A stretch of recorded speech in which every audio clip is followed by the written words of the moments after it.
Plongeur débutant, futur plongeur, plongeur expérimenté, bienvenue à Ocean Diver by Moad. Alors, cette chaîne unique au monde vous permet d'une part à connaître les différentes destinations de plongée avec toutes les explications nécessaires, tant en fonction de votre niveau, est-ce que c'est bon, pas bon, est-ce que deuxièmement, le côté financier, le coût, ce qui vous permet d'arbitrer entre les destinations. Et enfin, en fin de vidéo, ce que j'ai filmé sur place. Et ainsi, vous pourrez, parce que les goûts et les couleurs, chacun aime, il y en a qui aiment le macro, le gros, les trucs, la visibilité, les coraux, et vous pouvez vous-même ensuite savoir si ce que j'ai filmé correspond à ce que vous recherchez. C'est vraiment une aide à choisir. Mais il n'y a pas que. Il y a aussi le fait que je vais multiplier des vidéos sur du conseil qui vient en complément de vos formations traditionnelles. Quelle que soit la structure que vous choisissez, où je rappelle que tous ont une formation de qualité. Il n'y a pas de compétition, c'est tous des fans de la plongée. La différence se fait sur quelques deltas. Et puis, je rappelle encore, surtout pour ceux qui sont CIMAS français, les autres structures sont des structures de fun dive, c'est-à-dire de loisirs. Voilà. Et CIMAS, c'est beaucoup plus sportif. Ça ne veut pas dire que c'est pas fun, mais ça veut dire que c'est sportif. La crédibilité, 40 ans que je plonge, à l'heure actuelle où je vous parle, plus de 34 pays, très rapidement, d'ici un an ou deux, je suis facilement à 40, et dans l'essentiel des pays au monde. Bien sûr, il y aura, pour les grands pays, plusieurs types de vidéos. Ben oui, je peux pas faire une vidéo seulement sur l'Indonésie. Voilà. Donc après, je vais décortiquer. Komodo d'un côté, par exemple, Lambabuajo, Momer. Ça peut être aussi, je ferai aussi spécial liveaboard, c'est-à-dire les safaris de plongée, etc. Donc, je vais la nourrir. Mais j'ai besoin de vous aussi pour la faire connaître. D'autant que c'est gratuit et je suis sponsorisé par personne et je vends rien. Donc, c'est pour ça que c'est aussi unique. C'est gratuit. Voilà, c'est dans vos prix. D'accord? Et donc, je vous disais, je ferai des vidéos aussi de conseils en complément, tout ça, etc. Et là. Alors, aujourd'hui, nous allons voir une question qui va s'adresser surtout à ceux qui aimeraient faire de la plongée, mais se freinent avec une vision négative de la plongée. Qui peut faire de la plongée? Ben, je peux vous dire, pratiquement tout le monde. Alors, pourquoi tout le monde? Parce que, je vous donne un exemple, j'étais en Papouasie, et un liveaboard. Alors, liveaboard, c'est, en plus là-bas, c'était 5 plongées. Alors, certains endroits, c'est 3 plongées par jour, 4 plongées, 5 plongées par jour. Et il y avait un Chinois, 80 ans, avec les gros appareils de photo, bam, bam, bam, bam, bam, bam, bam, bam. Je me suis dit, 80 ans. J'ai dit, mais t'as commencé à quel âge? Alors, je pensais que le mec, il avait 50 ans de plongée, hein. Non, il a commencé à 65 ans. Donc, vous imaginez, 65 ans. Alors, c'est vrai qu'on est en meilleure forme aujourd'hui qu'il y a 30 ans, 65 ans, mais pour vous donner, c'est sur le tard. C'est comme pour le ski. Voilà. C'est comme pour le ski. Le ski, si vous apprenez à 6 ans, 8 ans, 9 ans, 10 ans, c'est facile, c'est tranquille, c'est pépère. T'apprends à 40, bon, ça pique un peu, ça fait un peu mal quand tu tombes. Mais tu peux apprendre. Tu peux aller faire du ski. Alors, la plongée, c'est encore plus simple. Donc, il n'y a pas de contrainte d'âge, premièrement. Ensuite, les physiques. Petit, grand, gros, maigre, fumeur, on en va venir là-dessus, aucun problème. Tout le monde peut plonger. Et je vais vous raconter après certaines choses, justement, pour dédiaboliser ou arrêter d'avoir cette vision négative de la plongée, qu'elle s'adresserait vraiment à des gens à des conditions extraordinaires, etc. Non. Est-ce qu'on vous demande d'être un très bon nageur? Non, moi je coule. J'ai une densité tellement lourde que je coule. C'est comme ça. Mais je sais nager, mais j'en chie. Voilà, me demandez pas de faire 500 mètres ou 1 kilomètre. Voilà, c'est pas possible. Voilà, etc. Parce que j'ai une forte densité, etc. Non, ça demande, c'est essentiellement, pour monter, descendre et tout ça, c'est essentiellement avec l'air. Je purge, j'inspire, etc. Et puis, pour avancer, le palmage, etc. Donc, c'est qu'avec des jambes. Il y a rien de compliqué, hein d'accord là-dessus. Donc, j'ai réglé le problème de la taille, j'ai réglé le problème du poids, j'ai réglé le problème de l'âge. Certains problèmes de santé. Même, il en existe, même si je trouve que les supports aujourd'hui proposée dans les différentes structures, elle n'est pas forcément adaptée. Il faudrait développer ce secteur-là. Et puis, il y a d'autres choses que j'aimerais bien que les différentes structures de plongée s'améliorent. Et les questions de l'invalidité et la question de la trisomie ou des autistes, etc. C'est possible. Alors, ça demande à l'instructeur à plus d'attention, plus de patience, plus de pédagogie, tout ça, etc. Mais oui, ça existe. Ils peuvent aussi plonger. Et je peux vous dire que moi, j'ai vu, par exemple, un gars de Taïwan. Et il avait des problèmes, il marche sur la pointe des pieds. D'accord? Tac, tac, tac, tac. Pour l'habiller, c'est les mecs sur le bateau qui l'aident à lui mettre sa combinaison, tout ça, etc. Et depuis qu'il a découvert, bon, il a les moyens, hein, sa famille a les moyens. Depuis qu'il a découvert la plongée, le gars, tous les mois, il se barre. Bon, il fait un travail à distance, donc il peut le faire. Il va de partout sur la planète, il va plonger. Vous le voyez, une banane, mais une banane. Oh, Canou en Papouasie, moi, parce que c'est 12 jours, je fais 4 plongées, moi, ça me suffit par jour. Lui, il s'est tapé toutes les 5. Il en a pas manqué une, tu dis, il y en a 7, il y va, il se content. Bon, après, moi aussi, ça fatigue, parce que des fois, je fais beaucoup de la profonde, et la profonde, ça fatigue un peu, hein, d'accord? Ah ben, ça, il s'éclate. Et puis, il se réel. Pourquoi? Parce que une fois dans l'eau, il se sent comme les autres. Donc, la plongée, c'est inclusif. Voilà. En règle générale, le sport, c'est inclusif. Voilà. Hein. On dit, on s'adapte aux particularismes. Mais dans l'eau, non, pas de problème. Donc, trisomique, autiste, problème d'invalidité physique, vous pouvez plonger. Voilà. Ça demande une attention particulière. Ça demande, au départ, pour apprendre. Hein. Après, vous êtes autonome, tout ça, etc.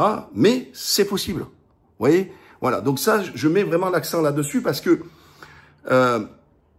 certains se bloquent là-dessus. Non, et il y en a.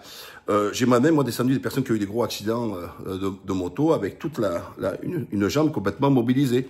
Je l'ai accompagné, j'ai fait le baptême, j'ai descendu, ils se sont régalés, etc. Je vous jure que c'est un régal, voilà.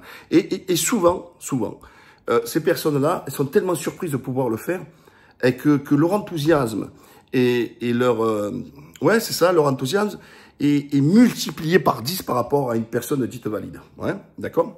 Ensuite, problème un peu d'asthme, tout ça, consultez un médecin, ça c'est important, consultez un médecin, etc. par rapport au truc, je vois pas une tête. Maintenant, je vais vous expliquer. Je suis claustrophobe et agoraphobe. Vous entendez bien? Alors, ça veut dire quoi? La peur de la foule, la peur d'être enfermé, et claustrophobe, c'est tout ce qui est enfermement. Mais moi, ça va beaucoup plus loin. C'est-à-dire que il faut que, par exemple, pour la plongée, que je sente, je mets ce qu'on appelle une dorsale avec un gilet dans le dos, c'est-à-dire qu'au lieu qu'elle vienne s'enfermer, se clipser devant, etc., donc enfermée, donc je me sens étouffé, eh ben, tout se passe derrière. Donc si je gonfle mon gilet, ça se gonfle derrière. Je sens rien devant, d'accord? Donc psychologiquement, c'est ça. C'est aussi, les gens ils clipsent au cou, ici. Moi, je ne clipse jamais, parce que si j'ai là, ça m'étouffe. Pour ceux qui font de Simon, you know, c'est double bouteille sur les côtés, d'accord? J'ai essayé même pour la spécialité, pour l'enseigner. Oui, parce que en tant qu'instructeur, je peux enseigner. J'ai même payé pour ma spécialité pour que je puisse l'enseigner.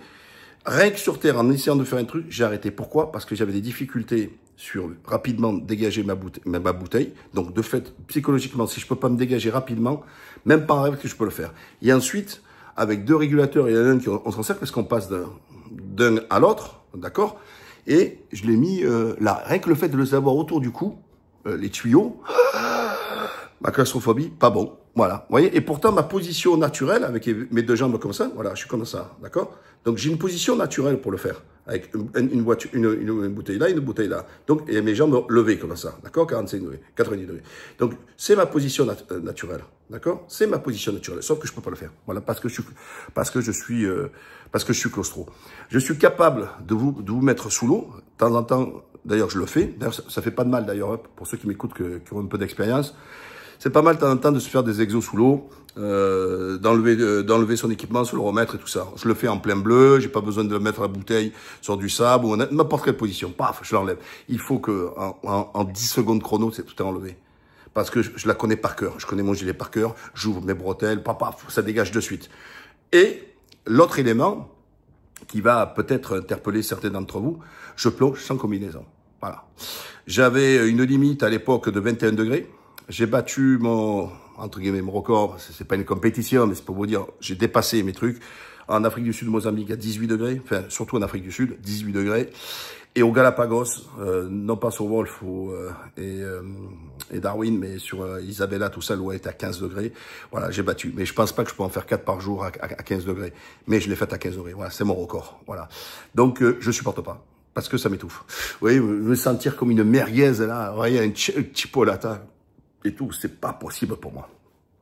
Désolé, c'est comme ça. Donc, bilan, c'est compliqué. C'est compliqué quand je l'explique, mais honnêtement, mais je l'ai découvert tardivement, ma maladie. Hein.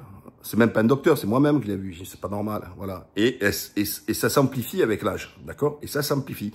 Alors, je fais beaucoup d'exercices sur moi-même, vous voyez, fort dans la tête, au judo par exemple. Je détestais le newaza, c'est-à-dire le sol, et j'étais en équipe de France.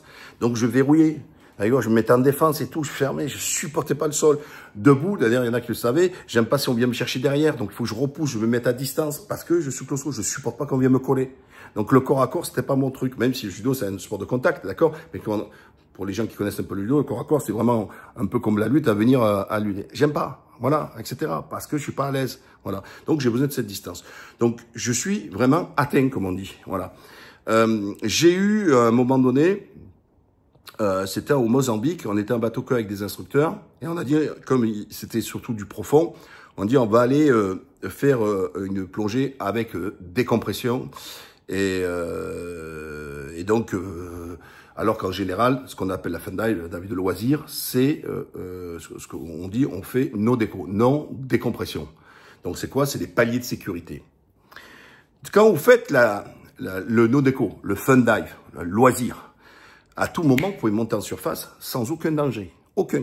Parce que vous respectez votre ordinateur qui vous dit tout ça, etc. Bon, bref, par rapport à votre saturation et compagnie. Donc, vous n'avez pas besoin de faire un palier. C'est tellement vrai que qu'est-ce qu'on dit aux gens? Si pendant 1 minute vous êtes perdu, que vous trouvez, vous voyez ni plongeur, ni bulle aux environs, au bout d'une minute, vous montez sans faire le palier de sécurité, le safety stop, etc. Certains le font à 3 mètres, certains le font à 5 mètres, les 3 minutes, vous allez directement en surface. Donc, c'est pour bien que ça n'est pas un danger. Quand on fait le safety stop, désolé des fois si c'est trop en anglais, c'est parce que la plongée de partout c'est qu'en anglais, et des fois j'en perds mon français et je ne vis plus en France. Donc, c'est un palier de prévention, c'est un voilà, c'est sécurisant, on le fait. Même quand vous avez fait une plongée à 15 mètres, ben vous la faites quand même, voilà, et tout ça, etc. Donc, et à un moment donné, donc je suis dans les 40, 43, 44 mètres, et d'un coup, alors ça prévient pas, un coup de panique totale. Et j'ai capté direct, parce que je savais que je ne pouvais plus revenir à la surface. Vous voyez, c'est rien que le fait de se dire que je ne peux pas aller en surface. Vous voyez, je ne peux pas aller en surface directement, que psychologiquement, un coup de panique. Alors, heureusement, j'ai trouvé une danseuse espagnole, c'est un poisson, hein, etc. Vite, je suis allé pour le filmer, pour me laver la tête, c'est-à-dire pour me changer les pensées négatives. Et puis après, ça a été. Voilà, ça a été nickel, tout ça, etc. Donc voilà, hein, je vous dis, je suis vraiment franc du collier, je vous dis vraiment la vérité. Et donc, si moi, je peux le faire, et j'ai plongé dans tous les continents du monde, etc., ça va, voilà. Donc, la seule chose, c'est qu'on s'adapte. Voilà, donc je m'adapte. Et vous savez, alors peut-être pour le profane, celui qui comprend pas, en fait, pour nous, pour ceux qui sont atteints de certains problèmes, ça se fait automatiquement. Vous voyez, c'est quelqu'un qui a une allergie, hein, elle met à la bouche, elle sent que ça pique un peu. Donc voilà, et donc de façon, elle sait qu'elle est allergique et ce produit-là, il y a un problème, il y a un pesticide ou je sais pas quoi, elle est allergique, etc. Ben là, c'est pareil. On le sent nous-mêmes, on trouve des trucs, on fait des choses, des fois c'est inconscient, en fait, parce que c'est pour sentir.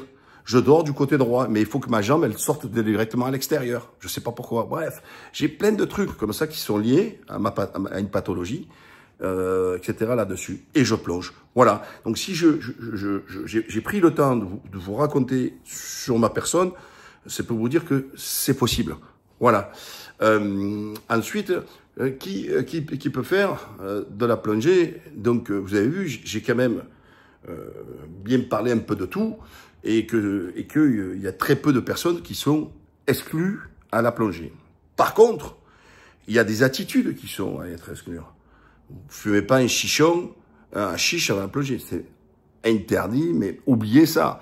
L'alcool. Donc voilà, donc si vous pouvez pas vous empêcher de teaser, c'est sûr que vous pouvez pas aller mettre la tête sous l'eau. Voilà. Donc il y a un minimum de choses à avoir d'hygiène de vie, où je parle au moment où vous faites de la plongée, d'accord, etc. Même si moi je pense que c'est bien de ne pas le faire même à la sortie de la plongée, mais ça c'est votre liberté. Mais avant la plongée, voilà, je dis qu'il faut, n'allez pas apprendre à la plongée, vous n'avez pas bien dormi, vous avez fait la fiesta. Non, non, soyez en forme, voilà, c'est important, parce que alors, quand vous débutez, pas trop, parce que vous avez pas trop de pression, parce que vous allez à 5, 7 mètres, donc ça va, c'est tranquille, c'est pépère, il n'y a pas la pression. Mais si vous faites 30 mètres, vous avez 4 barres de pression, votre corps, il prend cher hein, dans la gueule. Bon, voilà. Donc, c'est toujours bien d'avoir un peu d'hygiène de vie, un peu de respect, mais c'est pareil, vous n'allez pas faire teaser toute la nuit, le lendemain matin, aller vous dire, tu sais, je vais me taper un semi-marathon, c'est pas possible. Voilà. Je pense avoir fait le tour de tous les dispositifs là-dessus. Femmes ou hommes, aucun problème. Enfants, aucun problème. Moi, mes enfants ont commencé très tôt. Très tôt avec moi. En baptême, à 8 ans, je leur mets une bouteille, je leur fais faire un peu des descentes, apprendre un peu à descendre, tout ça, etc. Officiellement, pour les faire certifier, c'est à partir de 10 ans. Voilà, donc là, vous le sachez, il y a des limites de profondeur, tout ça, etc. Donc, vous voyez, les enfants, c'est possible aussi. Les femmes, les hommes, c'est possible. Les anciens, c'est possible. Je peux pas vous énumérer toutes les sortes de maladies pour vous dire celles qui... Ce serait bien de vous approcher d'un médecin qui connaisse la plongée et ses caractéristiques pour pouvoir vous éclairer. Mais dans tous les cas, comprenez bien que quand vous faites votre baptême et vous faites votre apprentissage, tu l'as fait à 5 mètres. 5 mètres, c'est du snorkeling. C'était à l'époque des piscines municipales, quoi. Ouais, c'est que dalle. Il n'y a rien. Il y a 0,0000 risque. On est d'accord? Donc, n'ayez pas peur. Voilà. N'ayez pas peur là-dessus. N'oubliez pas, abonnez-vous, partagez massivement et à la prochaine.